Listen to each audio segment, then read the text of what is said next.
When I've talked about a time-based analysis, usually I say, hey, it's all about minimizing time. Find the big piles of time and focus on minimizing that.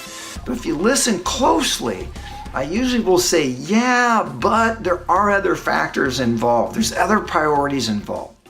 Well, this webinar, we're going to focus on those other priorities, those other factors. And that other priority, it's primarily called throughput.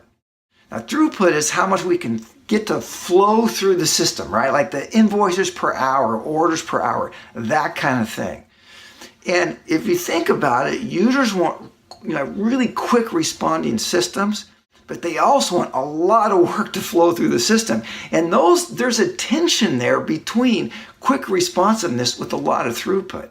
And so the focus of this webinar is understanding that and quantifying that so we can better manage and make everybody happy, right?